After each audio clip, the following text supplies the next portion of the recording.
Today, I invited Luang Pu Suchin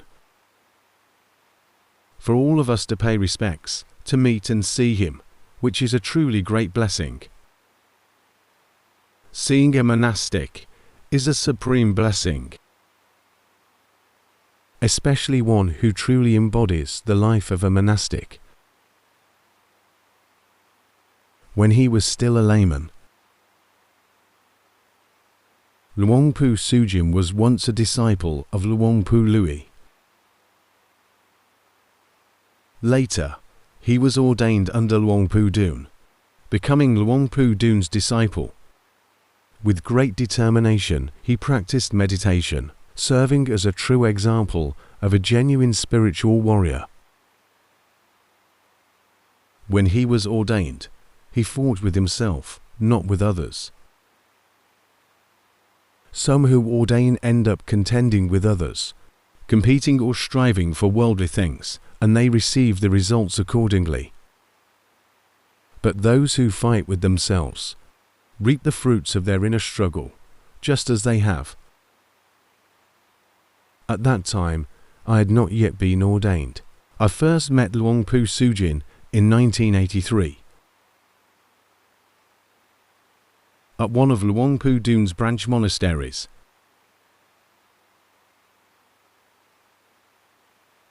Upon seeing him, I realized he was steadfast, resolute, and determined in his self-discipline. At one time, there was a period when he stayed in Patum Thani, in an open rice field with nothing but a small hut and bare ground. I went to pay my respects to him. When I arrived at Luang Pu Suchin's place, I was astonished.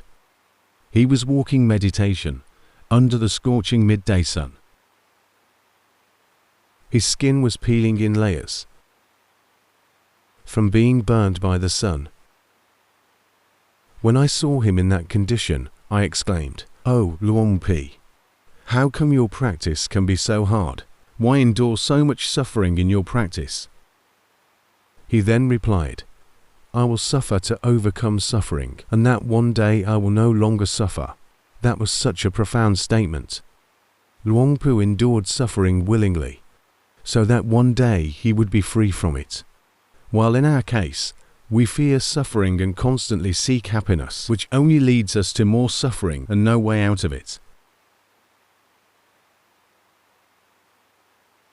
Knowing him has always been a source of peace and inspiration. He's a simple, unassuming monk, one who is not consumed by desire. This is incredibly important, because if the mind is full of craving, it becomes restless, unable to find peace or tranquility. Having known Luang Pu for over 40 years, I have never seen a single fault in him worthy of criticism, not once. He's truly a monk of external and internal beauty. Therefore, having the chance to meet him today is truly auspicious for all of us, as he serves as an example of a true warrior. There are no freebies in practicing dharma. Even hell isn't free. You also have to earn your way there through your actions. Similarly, attaining the dharma isn't free. It requires effort and dedication. Seeing someone like him is seeing the embodiment of a fearless warrior. He's one who dares to risk everything, even life and death, fighting with all his might, even though he didn't know whether he would ultimately win or lose. He never gave up. A heart like this is what it takes to truly achieve greatness. If we are weak-willed, afraid of suffering, difficulty or hardship, but always seeking comfort, pleasure, and amusement, then we won't get anywhere. Take yesterday, for example, during the Loi Krathong festival. Many people were having so much fun, setting off fireworks and making loud noises. But Loi Krathong isn't really something to celebrate so joyously. Actually, it marks the day that the Venerable Sariputta attained final nirvana 6 months before the Buddha's own final nirvana. Venerable Sariputta was also an exemplary warrior of the Dharma. If you study the lives of the enlightened ones from the Buddhist time, you'll see they were all fighters. You won't find any stories of someone reaching enlightenment while lying around idly. It was always through effort and perseverance. Even the great teachers in later generations, they all fought to achieve liberation. Some of the great teachers once shared with me that they had traveled in search of Venerable Luang Pu Mun. Initially, they studied with him in the northeastern region, but when Luang Pu Mun withdrew and went to the north, the monastic community in the northeast dispersed. They wandered in search of a master, as without one, their minds became lonely and unsettled. They longed to continue learning the Dharma, so they went on in search of their master. Some went towards Cambodia and Laos, while others traveled as far as Myanmar and even India, tirelessly seeking a master to guide them. One teacher shared that he followed Luang Pu up north, but during the journey, he fell off a cliff and suffered deep wounds. He was alone in the forest. If he had given up, he would have died right there. He had to endure and kept walking despite the pain.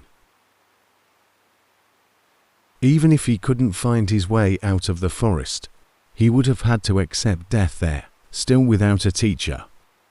But he kept walking, enduring the pain. When we listen to the stories of various teachers, we realize that those who achieved success and liberation from suffering didn't do so by chance. It was the result of strong determination and resilience. Initially, he observed the precepts and practiced meditation to develop concentration and calmness. He aimed to become a fully awakened being, one who is aware, awakened, and joyful. Then, he cultivated wisdom. In the beginning, he developed wisdom by observing impermanence, suffering, and non-self in all phenomena, both physical and mental. He observed and understood the nature of form and mind, seeing that they are both suffering. Lord Buddha taught that we be aware of suffering, not abandon it or run away from it. Therefore, when those masters practice, they come to know suffering by understanding the body and mind. This understanding must involve seeing the three characteristics nature, not merely observing the body passively, like noticing the rising and falling of the abdomen, or the movements of the hands and feet, and then keep focusing on them. Such practices alone do not lead to wisdom. One must see the three characteristics and gradually practice until one realizes the truth that form, feeling, perception, mental formations, and consciousness are impermanent, suffering, and not self. When one perceives the absence of a self in the five aggregates, one attains the stage of stream enera. After that, one continues to meditate as before, continuously observing suffering. When suffering is clearly realized, craving is abandoned, and the cessation is realized, the noble path arises step by step. When the moment of breakthrough comes, one will not only observe the three characteristics anymore, the mind will tighten up and focus on the mind itself. Then the noble truths of the mind will be fully realized. When the noble truths are clearly understood, the mind can transcend birth and death.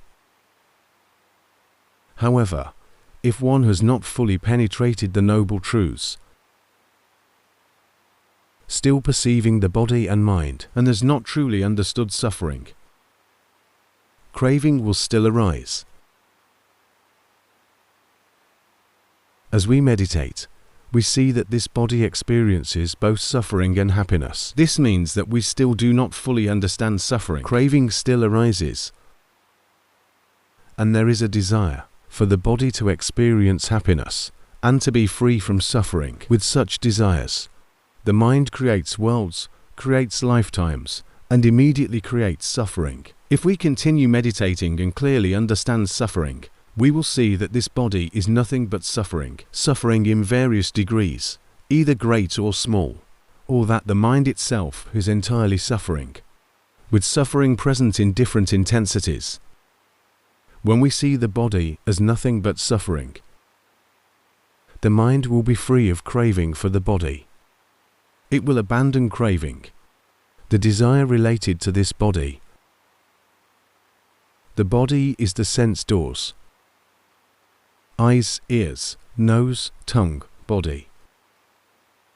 When they come into contact with forms, sounds, smells, tastes, and tactile sensations, these are the objects of desire.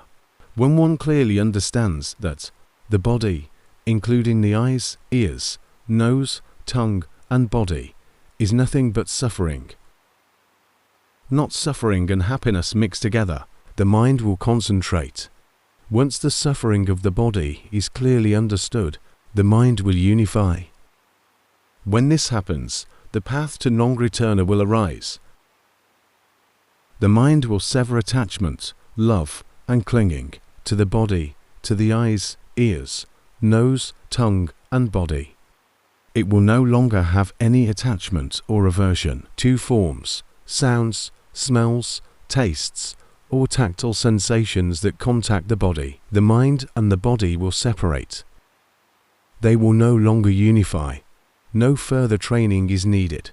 Ultimately, the mind and the body will separate naturally. The next stage of meditation is to understand the noble truths of the mind. The term noble truths of the mind is not found in the three baskets. It is a term used by Luang Pu Dune when he taught about the noble truths of the mind. He said, "The mind that reaches outward is craving. The result of the mind reaching outward is suffering. When the mind sees the mind clearly, it is the path. The result of the mind seeing the mind clearly is cessation." This is how he would teach. In fact, this teaching is a bit concealed. Luang Pu Dune presented it in a somewhat veiled way. To put it directly, I don't want people to create problems for him again. To be straightforward, it would be, the mind that reaches outward is craving. The result of the mind reaching outward is suffering. When the mind sees the mind clearly, it is the path to final enlightenment. Yet, he didn't say it like this, because there are many rogues who would cause trouble. He spoke in a way that was suitable for his disciples, for those who would genuinely practice. The mind sees the mind clearly means to see what? It means seeing that the mind is nothing but suffering.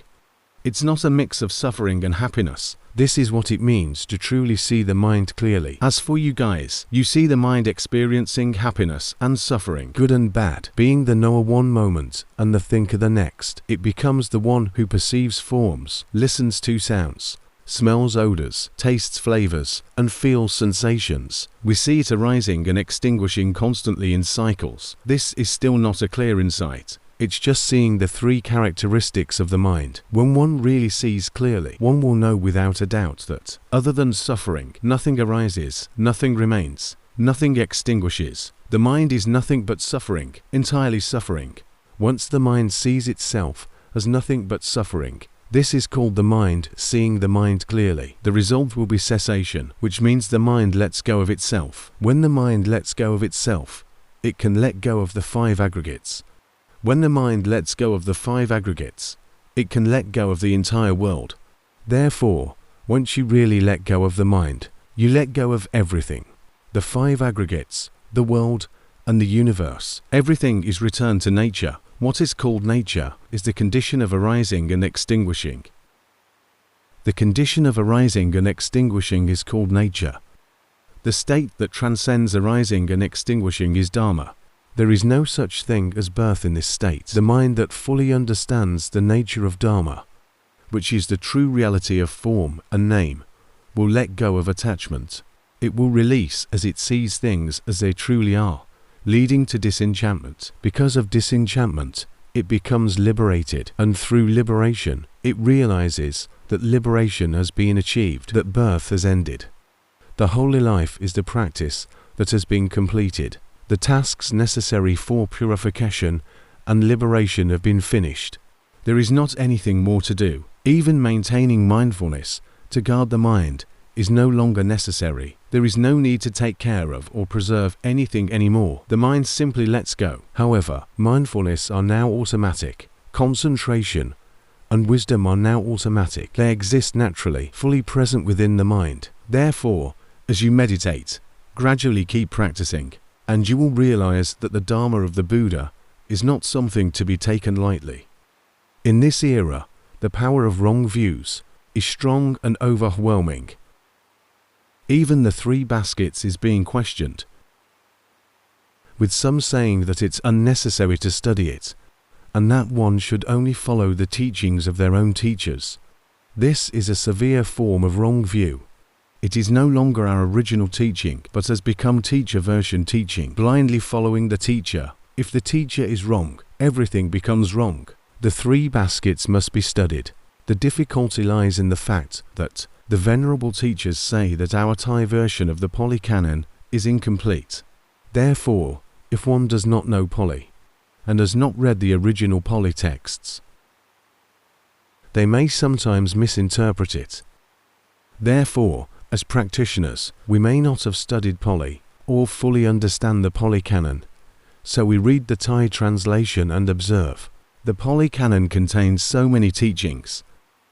We just look for those that suit our own temperament and practice them. However, no matter what, we cannot escape the fundamentals of morality, concentration, and wisdom. By firmly holding on to these principles, we gradually learn and gradually come to understand. If we wish to develop wisdom, we need to understand the three characteristics of form, feeling, mind, and mental phenomena. We may not know many detailed texts, but this is the extent of what we know. For myself, I found my way. Like an ignorant person, someone without much formal study, Luang Pu instructed me to observe the mind, but at first I didn't know what the mind was, didn't know where it was, didn't know what to look for, didn't know how to observe it, and didn't know what would happen next. When the master told me to observe the mind, I then began to contemplate. The mind must be within this body. So from then on, I tried not to think beyond the body. In the texts, they discuss the external form and the external name, and these also display the three characteristics. The teachings in the scriptures and informal study are vast, but when it comes to practice, it becomes difficult. When we focus on things outside, the mind doesn't return home, it strays away. Therefore, the meditation teachers instruct us to look within ourselves and focus on ourselves. So, when I meditate, I always remind myself not to ever look outward. When I was young, I used to enjoy looking outside. It was interesting. I was curious to see hell, heaven, ghosts, deities, and all sorts of things. I would look at others and explore various phenomena. But since I was ordained, I abandoned all of that. I let go of everything, not allowing my attention to go beyond the body. I focused solely on myself, repeating the process over and over, purify myself within. At first, I didn't quite understand how to observe, so I relied on the morning chanting to guide my practice. The morning chanting is a part that King Rama IV selected for the monks to recite. There is one part in it that is very important, as it teaches us about the five aggregates, including form, feeling, perception, mental formations, and consciousness. When I first ordained at Wat Chul Proton Rang Sarit, I would recite the morning and evening chants. The morning chant was particularly striking to me, as it teaches Rupu Partanuk Kanto, Waitanu Partanuk Kanto, Sanyu Partanuk Kanto, Sankaru Partanuk Kanto, Winyonu Partanuk Kanto. That the aggregates, which are the basis for attachment, are form, feeling, perception, mental formations, and consciousness. I took these words and contemplated them. When meditating and contemplating on what we call ourselves, it is actually the form, feeling, perception, mental formations, and consciousness. I kept learning these things, tracing them from the chanting verses. I didn't study much formal doctrine. I admit that I was inexperienced and didn't know much. I'd learned from a very simple way. But then I knew that I must learn about the 5 aggregates: form, feeling, perception, mental formations, and consciousness, as they are the basis of attachment. How should I learn this? The chanting also taught Rupong Anidjang, Vetanar Anidjar, Sanya Anidjar, Sankala Anidjar, Vinyor Nang Anidjang, Rupang Anidtar, Vetanar Anidtar, Sanya Anidtar, Sankara Anidtar, Vinyor Nang Anidtar. That form, feeling, perception, mental formations, consciousness are impermanent and are not self. Form, feeling, perception, mental formations, and consciousness are impermanent and not self. At first, I was a little confused. Why wasn't there any mention of suffering? Only impermanence and not self. But after I kept practicing more and more, I began to understand. The teaching of the 5 aggregates is for those who prefer to focus on mental phenomena. Those who prefer to study physical phenomena, then insight meditation would lead them to study the 6 sense bases. For those who enjoy acquiring a lot of knowledge, they would study the 18 elements and the 22 faculties. The most advanced would study dependent origination, which is called the field of insight. For those who focus on form, they will see that there are eyes, ears, nose, tongue, and body. These are parts of form, with the mind being the only part that belongs to mental phenomena. If we separate what we call ourselves using the 6 sense bases, the majority will be the form, with the mind being the mental element. If we look at the 6 sense bases, we can easily see the 3 characteristics. In terms of impermanence, suffering, and not self, it's easy to see suffering in form, because it clearly shows suffering. On the other hand, the mind or mental state is more subtle. If one gets upset, changes their mood, drinks alcohol, sings, or does something else to feel better, it's not so easy to recognize suffering.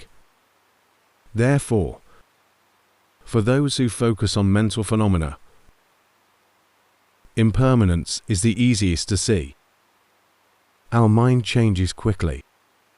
One moment it's happy, the next it's suffering. Sometimes it's good, sometimes it's bad. It changes all the time. When the eyes see, the mind changes. When the ears hear sounds, the mind changes. When the nose smells, the tongue tastes, the body touches, the mind reacts to thoughts, and the mind constantly changes, experiencing happiness, suffering, good or bad. You can see how the mind demonstrates impermanence so quickly, whereas the body demonstrates it slowly, much more slowly. For example, when we observe that aging is natural for the body, it feels like it takes a long time for us to actually experience old age. It takes time to feel pain or eventually die. Meanwhile, the mind is constantly arising and extinguishing, changing rapidly. Therefore, when we study the 5 aggregates, we can clearly see that the teachings are precise. The teachings on the 5 aggregates emphasize on impermanence. Within the 5 aggregates, there is 1 physical form and 4 mental phenomena, which are feeling, perception, mental formations, and consciousness. These are considered mental phenomena. For those who are more inclined to study mental phenomena rather than physical form, they would focus on the 5 aggregates. On the other hand, those who are more inclined to study physical form other than mental phenomena would study the 6 sense bases. Each person has different inclinations. Therefore, when we read the Tripitaka, we might think, oh, there's so much dharma, I don't know where to start. That is because we don't know which teachings are appropriate for us, which ones are not suitable, which ones are beneficial, and which ones are not. All the teachings that Lord Buddha gives us are beneficial, but the question is, which ones are suitable for us? For example, if we are the type of person who overthinks or has strong beliefs, the dharma that suits us is to observe our own mind and heart. By doing so, we will easily see the impermanence of things. Like when we are walking and hear someone insulting us, our mind immediately becomes angry. But when we turn around and see that it's just a friend calling us in a rough manner, because we're close to each other, the anger disappears and is replaced by joy. Even though we still remember the harsh words, the mind is no longer angry. It changes quickly. This shows how the mind demonstrates impermanence. This is why Lord Buddha leads us to observe the 5 aggregates from the perspective of impermanence, and the mind also demonstrates the nature of non-self well. No one can control the mind. No one can command the mind to have mindfulness. No one can instruct the mind to concentrate. No one can command the mind to develop wisdom. It is through practice, through the cultivation of mindfulness, that the mind gradually develops. It develops because we create good causes, not because we can command it. Therefore, mindfulness arises automatically in the mind, not because we can order it, but because we create good causes, such as practicing mindfulness.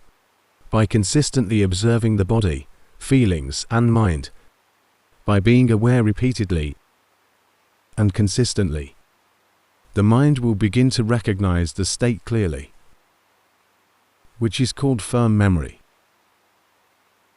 When the mind remembers the state clearly, whenever that state arises, mindfulness will arise automatically. It follows a principle, a cause, so it arises. If there is no cause, it does not arise. If the mind does not remember the state clearly, it will give rise to doubt or confusion, wondering what this is. Mindfulness will not arise.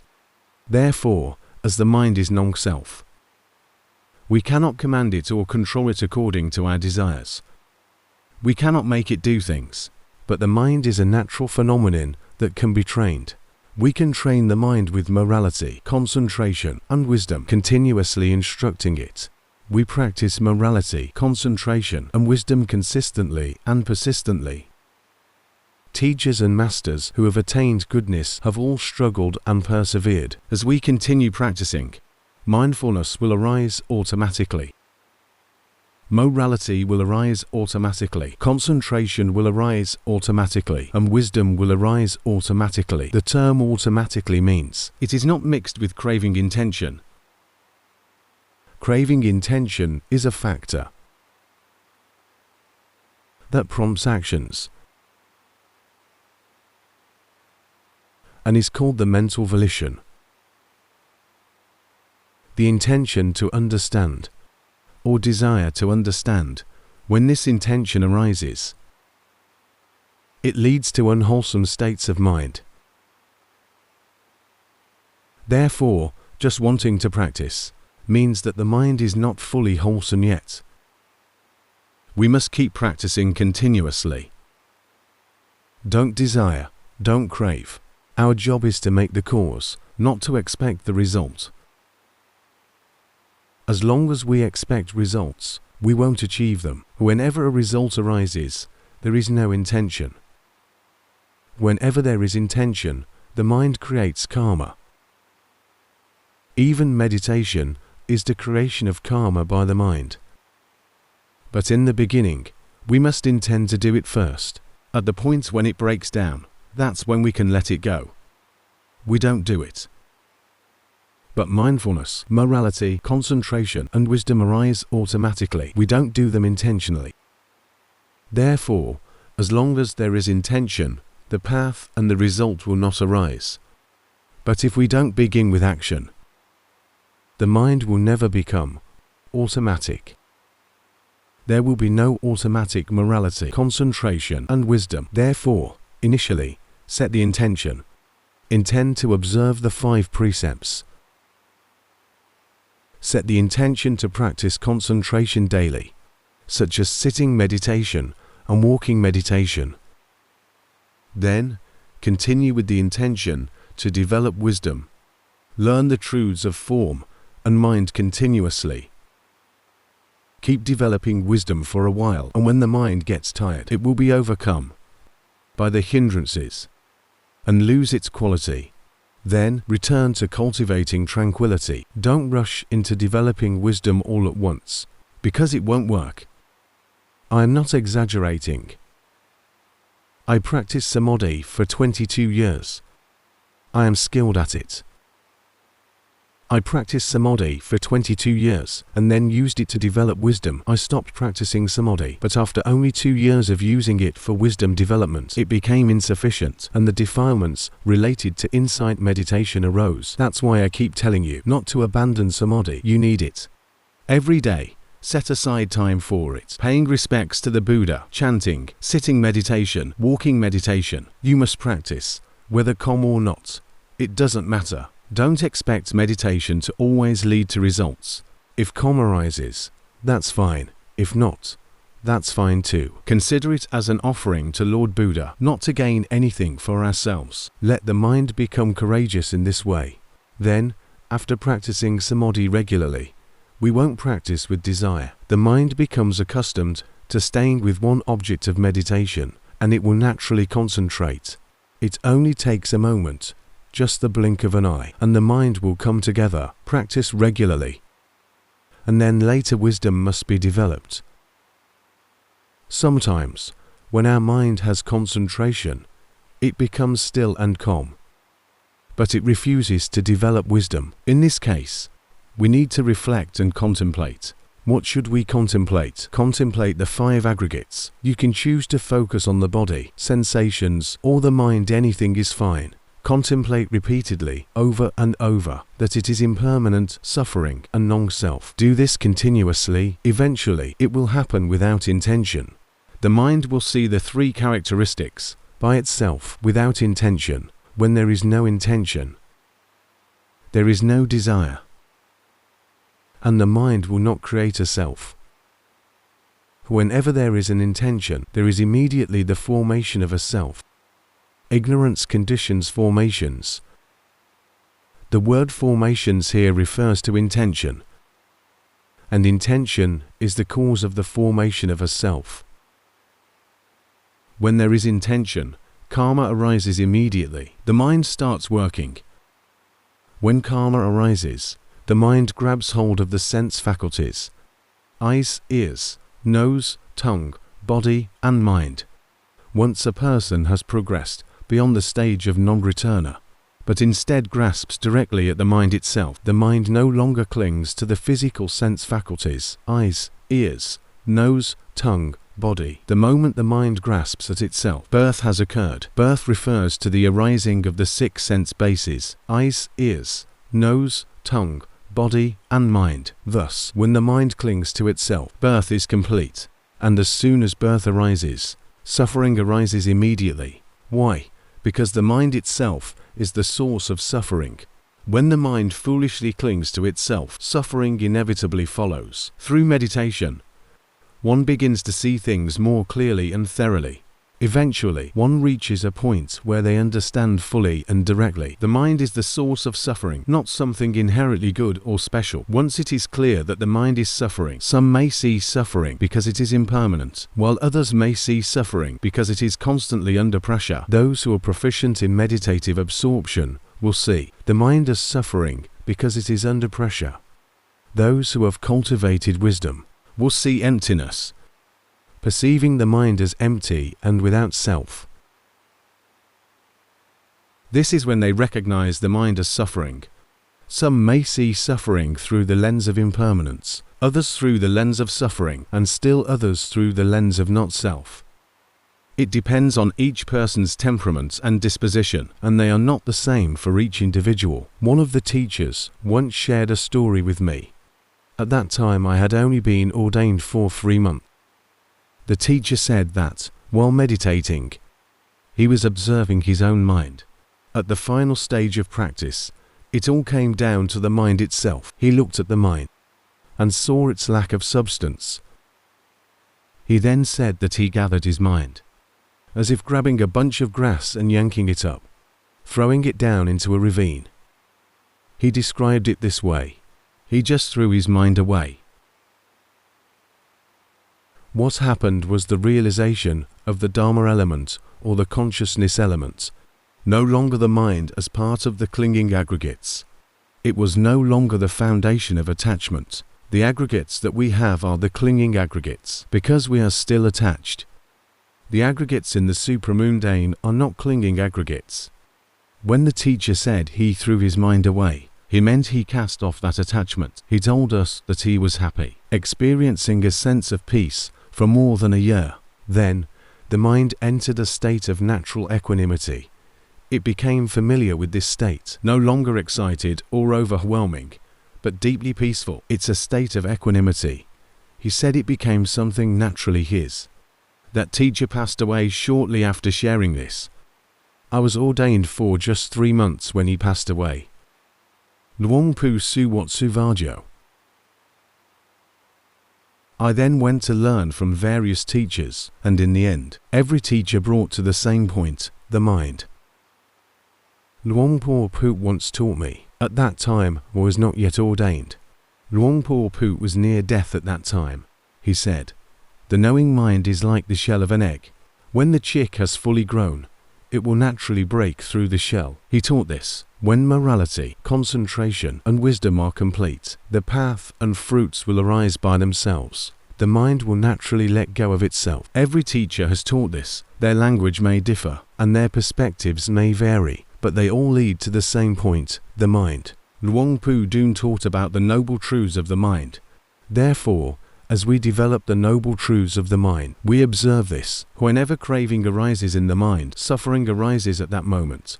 Whenever there is desire or attachment, suffering arises at that moment. We learn by repeatedly seeing this truth. There's no need to think about how to keep the mind good, happy, or calm. Just know that whenever there's crave, there's suffering.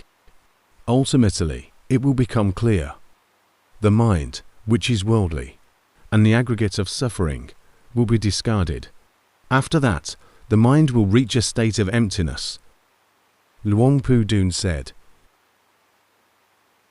"Emptiness, brightness, pureness. Cease all fabrications, stop seeking, stop the activities of the mind. There is nothing left." He taught me this. I remembered what the teachers taught me. As I told you, I was inexperienced. I just endured and continued practicing, struggling, doing it in a naive way, not knowing much. The only thing I knew was that, even if one finished studying the 3 baskets, if one hasn't studied the form and mind of oneself, it's still of no use. It is still like an empty palm leaf. But if one doesn't study at all, it's also not good. The 3 baskets becomes lost to us, and we are like having no compass, no map. Therefore, we must preserve the 3 baskets. To study the 3 baskets, one must learn Pali first. After completing Pali studies, then move on to studying the 3 baskets. Once studying the 3 baskets, one must learn to understand the form and mind of oneself. Otherwise, one will end up like Potila, the empty palm leaf monk, who, despite his vast knowledge, could not overcome defilements. Knowing the names of all the defilements is useless. If one cannot see and recognize their true nature, without this insight, one remains blind to reality and unable to conquer the defilements. Today, I only gave a brief sermon, but even though it was brief, I assure you that it's powerful. If you understand, it's a blessing for you. If not, just keep listening, and one day, you'll understand. Just like how my teachers taught me. They taught me first, and I didn't know how to practice.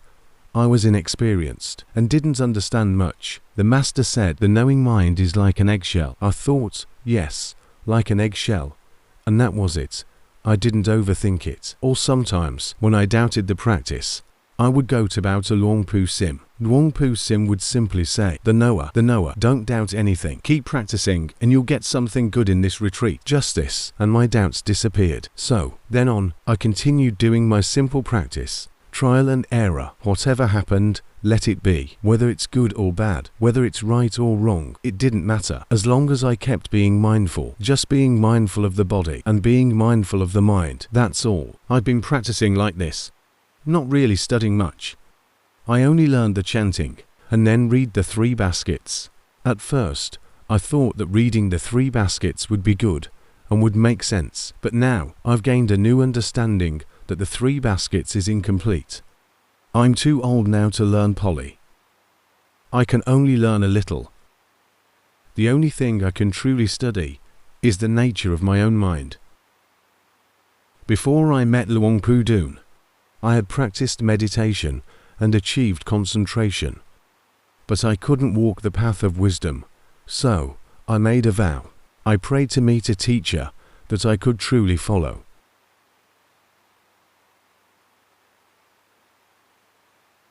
And I set my intention. While continuing my meditation, and one day, my mind became concentrated, and I saw an old monk, small in size, but walking straight with grace and dignity. He came toward me and handed me a fruit. I don't know what kind of fruit it was, but he said, "This fruit, whether sour or sweet, comes from its inner nature. Whether one practices well or poorly depends on one's mind." He taught me this. A few months later, I had the opportunity to meet Luang Pu Dune. Oh, it was him. My mind finally settled. I accepted it. And then I honored my teacher. The word honor doesn't just mean lighting incense or candles. The Thai language has become distorted. Honor in the sense of the three teachings. Not associating with fools, associating with the wise. And honoring those who should be honored. Honor means to revere. And praise those who are virtuous and have morality. Lighting incense and candles to worship is just about the scent. It's meaningless. So, we will honor Luang Pu Suchin, not by sprinkling water to make him cold, but with the right intention. Sprinkling water is just a form, a ritual. Our minds aren't strong enough to directly communicate with him. So we use rituals and ceremonies to nourish our hearts. Just like the monks, they bow to one another and ask for forgiveness. It's nothing complicated. Soon, I will lead the monks in asking for forgiveness. It's a way of saying, if we have done anything wrong, we humbly ask for forgiveness. The senior monk would then respond, "No worries," but adds, "If we've done anything improper, we also ask for forgiveness." You see, it's mutual forgiveness. It's so kind and harmonious. The traditions of the Buddha are beautiful. As lay people, our senses are a bit weaker, so we have different forms and rituals. Without these forms, our minds might feel empty, as though we've done nothing. This can leave us feeling unsettled and anxious. All right, next.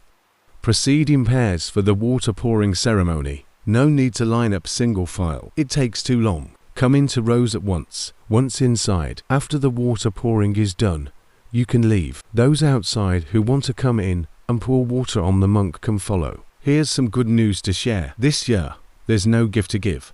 Otherwise, it might lead to greed.